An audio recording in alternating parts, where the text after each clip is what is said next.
Hello बच्चों, आज हम पढ़ेंगे कविता भगवान के डाकिए। बच्चों, इस कविता के कवि हैं रामधारी सिंह दिनकर।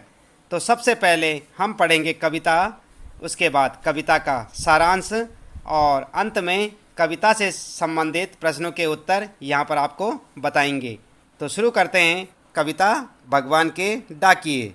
तो बच्चों, जैसे कि आप यहाँ पर देख सकते हैं, कविता का नाम है भगवान के डाकिए। यहाँ पर कवि ने लिखा है, पक्षी और बादल ये भगवान के डाकिए हैं।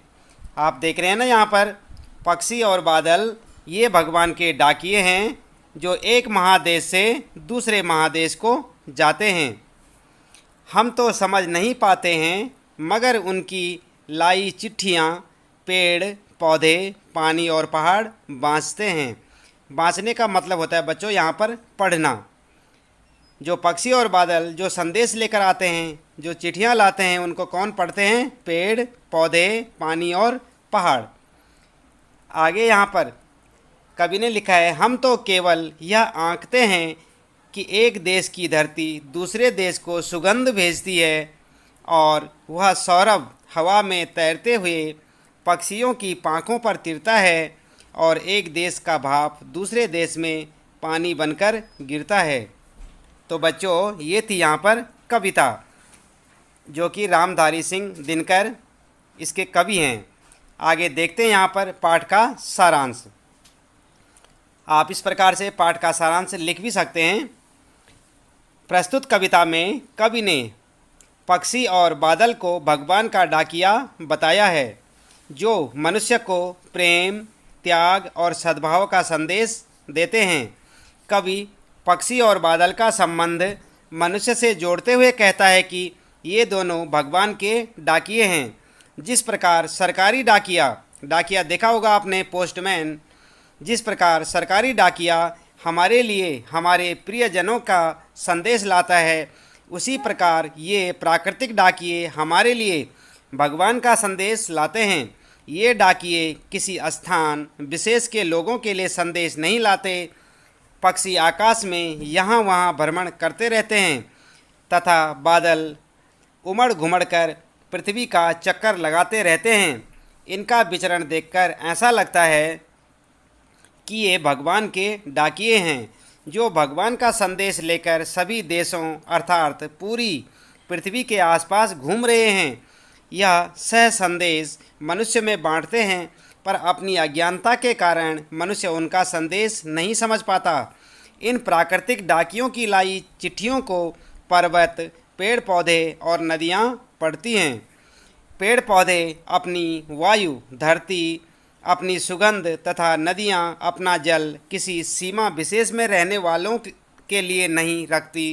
वे स्थान जाति धर्म वर्ग आदि का भेदभाव किए बिना सभी को लाभान्वित करती हैं। इनके क्रियाकलाप को देखने के बाद हमें भी किसी से भेदभाव न करने की सीख लेनी चाहिए, जिससे कि ईश्वर का संदेश हमारे लिए भी सार्थक बन सके। तो बच्चों, ये था कविता का सारांश। आगे देखते हैं यहाँ पर अभ्यास प्रश्न कविता से। पहला प्रश्न है, कवि ने पक्षी और बादल को भगवान के डाकिए क्यों बताया है, स्पष्ट कीजिए। तो आपका उत्तर होगा, कवि ने प्रस्तुत कविता भगवान के डाकिए में पक्षी और बादल को भगवान का डाकिया माना है। मानव अपनी संकुचित सीमा में बंधा रहता है, उसके लिए दूसरे देश दुश्मन के समान हैं। वह ईश्वर का भेजा हुआ संदेश नहीं समझ पाता। इसके विपरीत पक्षी और बादल किसी सीमा में नहीं रहते हैं, वह भगवान का संदेश पूरी धरती तक पहुंचाते हैं। अगला प्रश्न होगा दूसरा, पक्षी और बादल द्वारा लाई गई चिट्ठियों को कौन कौन पढ़ पाते हैं, सोचकर लिखिए। तो आपका उत्तर होगा, पक्षी और बादल पेड़ पानी आदि ही ईश्वर के भेजे संदेश को पढ़ पाते हैं। मनुष्य अपनी संकीर्णता के कारण इन संदेशों को समझ नहीं पाता है। अगला प्रश्न होगा, किन पंक्तियों का क्या भाव है। तो यहाँ पर कुछ पंक्तियाँ दे रखी हैं और आपने देखना है कि ये किन पंक्तियों का भाव है।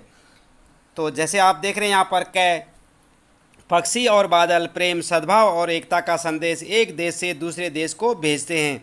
तो ऐसा कौन सी पंक्तियों का भाव है? उत्तर होगा पक्षी और बादल ये भगवान के डाकिये हैं जो एक महादेश से दूसरे महादेश को जाते हैं। इन पंक्तियों का भाव था ये। इसके बाद यहाँ पर देखें, प्रकृति देश देश में भेदभाव नहीं करती, एक देश से उठा बादल दूसरे देश में बरस जाता है। ऐसा कौन सी पंक्तियों में लिखा हुआ है? तो आप देखें, वो पंक्तियाँ हैं, वह सौरभ हवा में तैरते हुए पक्षियों की पाँखों पर तिरता है और एक देश का भाप दूसरे देश में पानी बनकर गिरता है। आगे बच्चों, चौथा प्रश्न होगा आपके लिए, पक्षी और बादल की चिट्ठियों में पेड़ पौधे, पानी और पहाड़ क्या पढ़ पाते हैं? तो उत्तर होगा पानी और पहाड़ ही ईश्वर के संदेश को समझ पाते हैं। भाप और धरती की सुगंध को किसी सीमा में बांधा नहीं जा सकता। पूरी धरती पर भाईचारा, शांति और अपना पराया का भेदभाव नहीं करना चाहिए। सभी प्राणी मात्र का हित देखना चाहिए। परोपकार की भावना से काम करना चाहिए। यह संदेश मनुष्य नहीं समझ पाता है। वह राष्ट्र, धर्म, जाति, लिंग आदि सीमाओं में बंधा रहता है। वह पक्षी और बादल की तरह संपूर्ण विश्व के लिए कार्य नहीं करता है। आगे बच्चों, पांचवा प्रश्न है यहाँ पर आपके लिए, एक देश की धरती दूसरे देश को सुगंध भेजती है, इस कथन का भाव स्पष्ट कीजिए। तो उत्तर होगा आपका धरती के लिए उस पर रहने वाले सभी प्राणी एक समान हैं। वह अपना पराया का भेदभाव नहीं करती है। एक देश की धरती की सुगंध दूसरे देश में बेरोक टोक आसानी से पहुंच जाती है। यह सुगंध पहुंचाना ही संपूर्ण धरती को एक परिवार मानने जैसा है। पूरी धरती को ही प्रेम, एकता और भाईचारे का संदेश देना भगवान के डाकिये का लक्ष्य है। तो बच्चों, ये था आपका कविता पाठ भगवान के डाकिये का सारांश और उससे संबंधित प्रश्नों के उत्तर। अगला पाठ पढ़ेंगे हम अगली वीडियो में।